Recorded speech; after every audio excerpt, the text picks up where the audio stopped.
The cafe fell silent for only 3 seconds, but for the woman standing at the counter, those 3 seconds felt like a lifetime.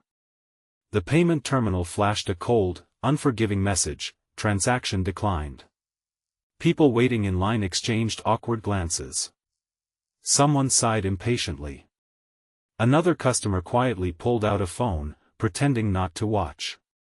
The woman lowered her eyes, searching through her purse as if another card might magically appear.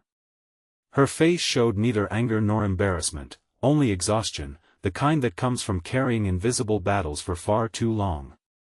Without thinking twice, I stepped forward and paid for her coffee and breakfast.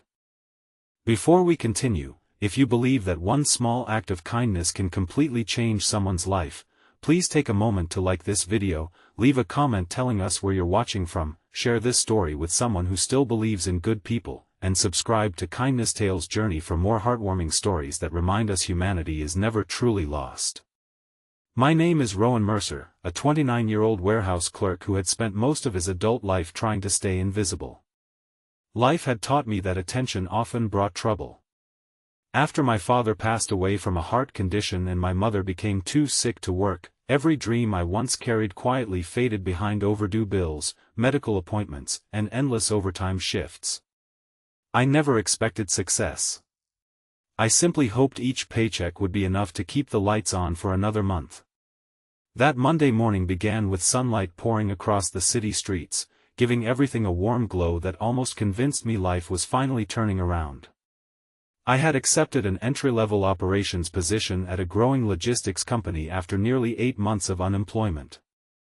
It wasn't glamorous, but it came with health insurance for my mother and enough income to breathe again. I arrived almost an hour early because being late on the first day felt like tempting fate. Nervous energy made it impossible to sit still, so I walked to a nearby neighborhood cafe while waiting for orientation to begin. The place smelled of freshly baked bread, roasted coffee beans, and cinnamon pastries. Office workers laughed around small wooden tables while morning sunlight streamed through the windows. It was peaceful in a way my life rarely was. That was when I noticed the woman standing alone in line. She wore a simple navy blazer with no expensive jewelry, no designer handbag, nothing that suggested wealth or authority. Her shoulders drooped with exhaustion, and faint circles beneath her eyes hinted she hadn't slept much. When her card failed twice, she quietly apologized to the cashier and prepared to leave with remarkable dignity. Something inside me refused to let that happen. I asked the cashier to add her order to mine before she could object. She looked surprised, then offered a grateful smile that seemed almost unfamiliar, as though people rarely helped her without expecting something in return. She thanked me sincerely, wished me luck on my first day at work after noticing the company folder under my arm, and walked out carrying nothing more than a paper coffee cup and quiet appreciation. I never even asked her name. By 8:30 I entered company headquarters, amazed by the bright glass lobby, polished floors, and walls decorated with photographs celebrating teamwork rather than profits. The receptionist welcomed the new employees before guiding us into a conference room filled with hopeful faces.